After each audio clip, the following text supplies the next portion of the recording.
Sir, ఈ complicated missing కేసుల ఆధారాలన్నీ నా దగ్గర ఉన్నా మార్కెట్ అటాక్ తర్వాత అన్నింటినీ అందరినీ లింక్ చేయగలిగాను. ఈ ఆపరేషన్ మాయాలో గల్లంతయింది 23 మంది వర్మ మనుషులు.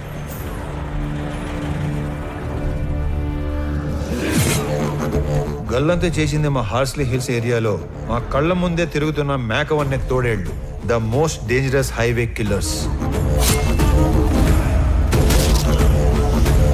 ఆ గ్యాంగ్లో అతి ముఖ్యమైన వాడు నా తమ్ముడు అనంత్.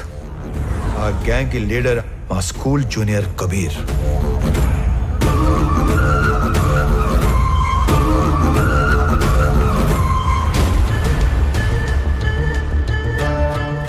హాంకాంగ్లో ఉండే రెడ్ శాండిల్వుడ్ స్మగ్లర్ విరాజ్ది 450 టన్నుల ఏ గ్రేడ్ ఎర్రచందనాన్ని శేషాచలంలోని కీపర్స్ దగ్గర నుంచి మంగళూరు పోర్ట్ దాకా చేర్చే సీక్రెట్ ఆపరేషన్ నేచురల్గా ఎస్పీ సపోర్ట్తోనే జరుగుతుంది.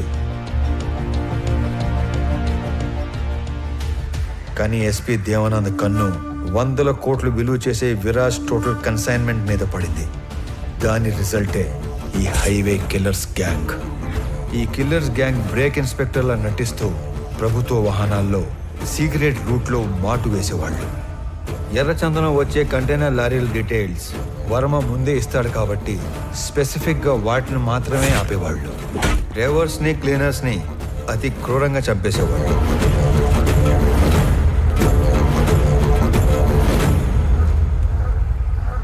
ఆఖరి కంటైనర్ తర్వాత పోర్టుకి బయలుదేరిన వర్మకి రివర్స్లో వస్తున్న కంటైనర్ కనిపించింది.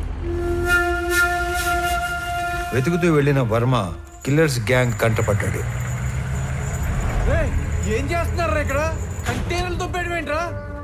ఎవర్రా మీ అందరు నా కొడకలారా? నేను ఎక్కడో చూశాను రా. ఏ వర్మ, వీడిది మా పక్కూరేరా. అరే అరే ఆడికి తిరిగి సంబంధం లేదురా. అరే ప్లీజ్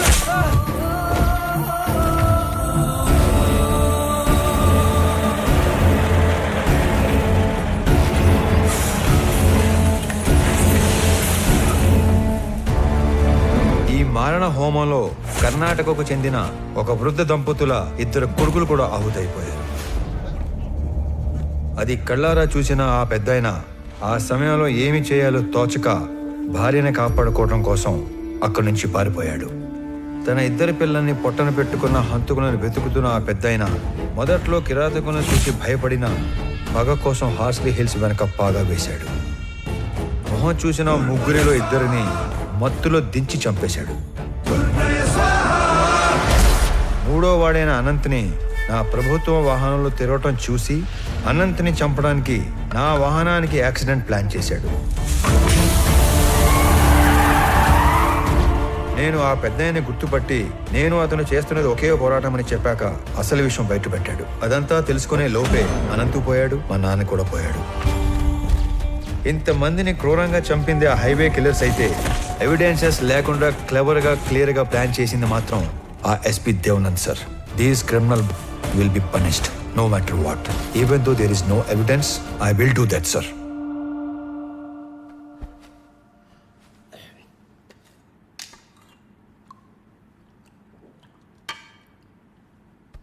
నువ్వు చెప్పింది వింటే నాకే భయం వేస్తుంది. ఎక్కడా సాక్ష్యాలు లేవు.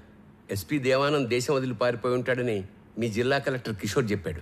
ఎనీవే సీఎం గారు ఇమ్మీడియట్గా red sanders anti smuggling task force form చేసి స్పెషల్ జీవో ద్వారా నిన్ను స్క్వాడ్గా అపాయింట్ చేయమన్నారు.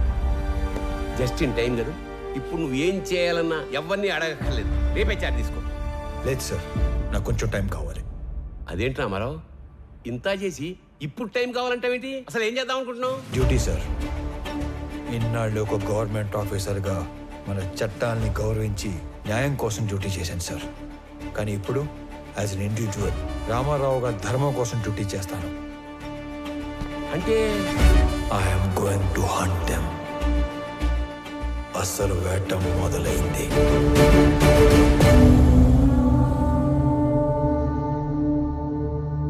మీ రామారావు నాకు ఫోన్ చేసి చెప్పేంత వరకు ఈ కొండల వెనకాల ఇంత జరిగిందని, ఇంత మరుగుందని ఎవ్వడికి తెలియదు. ఇదేంద్ర స్వామి తలనోడి కింద పడుతున్నాయి. సర్లే గాని ఎర్రంపరం తెలియకుండా ఈ బాడీని గవర్నమెంట్ హాస్పిటల్కి చేర్చలేను. ఈ ఒక్క ముసలాడి 2 పిల్లల బాడీలు కాకుండా మిగతా శవాల వివరాలు ఒక్క రామారావు తప్ప చంపినాడు కూడా తెలిసి ఉండదు అనుకుంటా.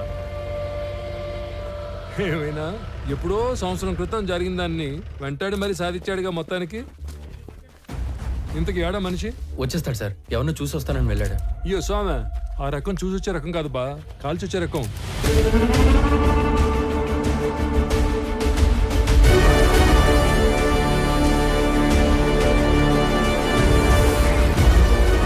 ఏందినో ఈ దిక్కు ఎవరి కోసం ఎత్తుక్కుంటూ వస్తున్నట్టున్నావే?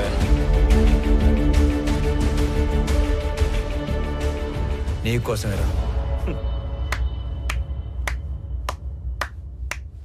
రే చప్పట్లు కొట్టుండ్రా. నా నువ్వు యాది కనిపెట్టగలిగినా నన్ను కనిపెడతావనే అనుకోనేలే. సీఎం ఆఫీస్ నుంచి ఎప్పుడైతే నేను ఎస్పీని పర్ఫెక్ట్గా టార్గెట్ చేశానో, ఎవిడెన్సెస్ లేకుండా చేయటానికి గ్యాంగ్ లీడర్ అయిన నిన్ను చంపడానికి కిరాయి గ్యాంగ్ అని పెట్టాడు.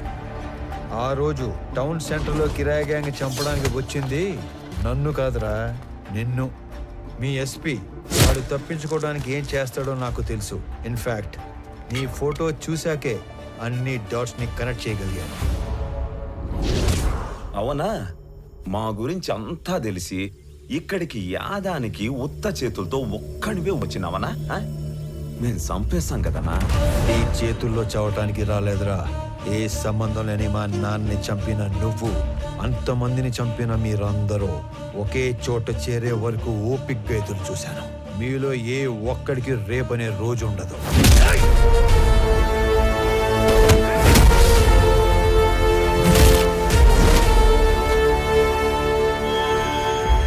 ఆ విషయం కూడా తెలుసుకుంటివా అన్నా? నువ్వు మార్కెట్లో నన్ను వేయడానికి వచ్చిన రౌడీల్ని కొట్టక ముందు నిన్ను తక్కువ అంచనా వేసి నువ్వు ఒక్కడివే మేడ మీద పని చేసుకునేటప్పుడు చంపేద్దామని వచ్చిన.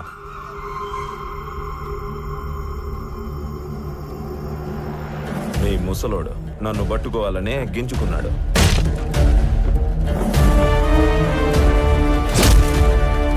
నక్కల్ డస్టర్తో ఒక్కటే దెబ్బ, రక్తం కారకుండా సింపుల్ గా చంపేసిన.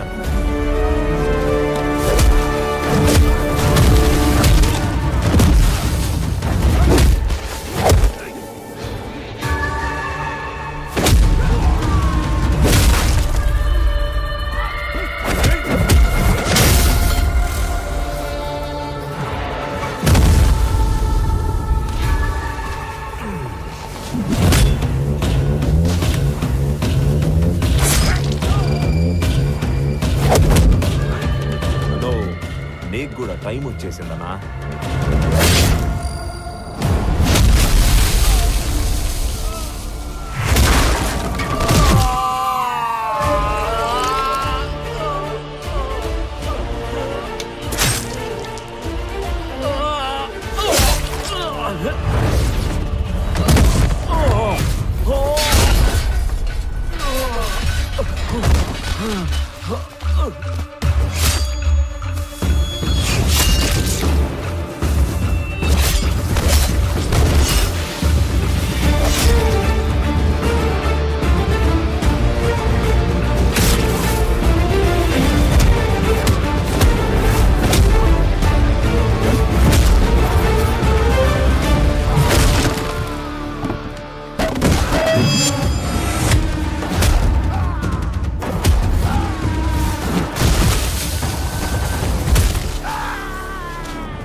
చాలునా, ఇంక చాలు. మేము నీకు సరెండర్ అయిపోతాము. మమ్మల్ని మన్నించి పోలీసులకు అప్పగించు. ఇప్పటికే నువ్వు బతకాల్సిన దానికంటే ఎక్కువ బతికేశావు.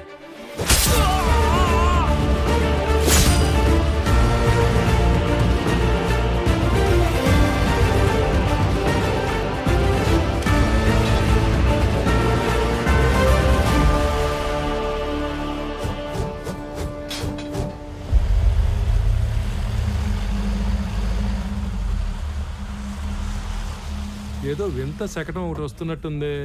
ఏం మహారాజా, ఏం తెచ్చా? మురళి గారు వాళ్ళని తీసుకొచ్చాను. అవునా? ఆ. ఆ? ఆహా, 1 2 3. అబ్బో, తుక్కు రేకొట్టి భద్రంగా ఎత్తకొచ్చినట్టున్నావుగా. ఓరే సార్, నీకు డ్రైవింగ్ వచ్చిగా? ఇట్రా, ఈ బండిని తోలకెళ్ళి ముందు ఈ దొంగలందరికీ కట్లు కట్టించి అలాగే ఆంధ్ర స్టేషన్ తీసుకెళ్లి బొక్కలు నొక్కండి. అలాగే తర్వాత తీరిగ్గా కేసులు బుక్.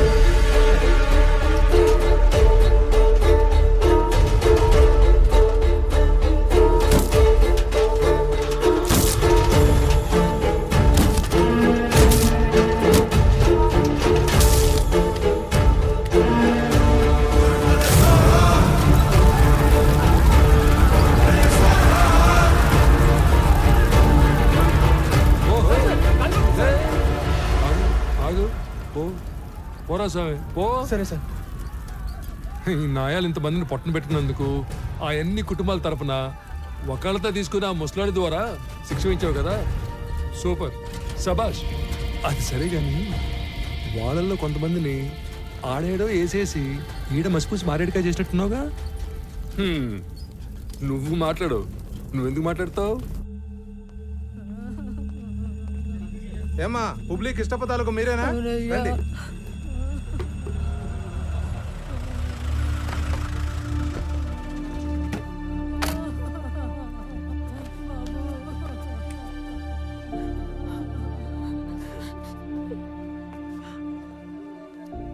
సారీ మాలిని. నేను చెప్పాల్సిన మాటది అన్నింటికి కలిపి సారీ. సురేంద్ర తాలూకు ఎవరమ్మా? బాడీ రెడీగా ఉంది, తీసుకెళ్ళండి.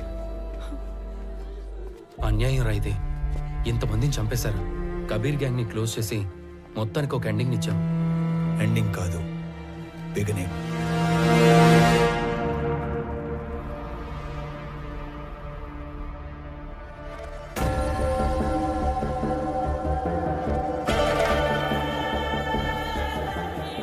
విరాజ్ సార్, మిమ్మల్ని చూసిన చాలా కొద్ది మందిలో నేను కూడా ఉంటున్న అదృష్టం. నేను మీకు మాట ఇచ్చినట్టుగానే మా జిత్తులమారి ఎస్పీ మాల్ ఎక్కడ దాచిపెట్టాడో ఆ మ్యాప్ కూడా తెచ్చేశా. నాకది 2 రోజుల ముందే తెలుసు. నా మాల్ని వాడు కర్ణాటక బార్డర్లో కోకుముతి హిల్స్ పక్కనున్న లేకులో దాచాడని కూడా తెలుసు.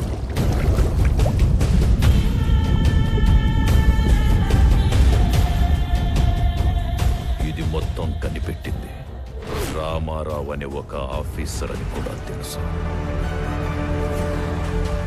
వాడినిప్పుడు టాస్క్ ఫోర్స్ అని ఒకటి పెట్టి స్పెషల్ స్క్వాడ్ గా అపాయింట్ చేశారని తెలుసు. ఇవన్నీ మీకెలా తెలుసు? నా మనుషులు అన్ని చోట్ల ఉన్నారు. ఎస్పీ ఆఫీసులో ఉన్నారు, సీఎం ఆఫీసులో కూడా ఉన్నారు.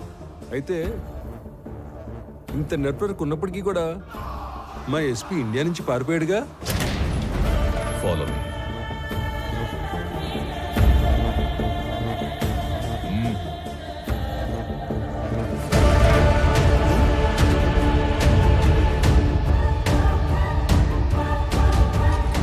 ఇకపై వీడి ప్లేస్ నీది.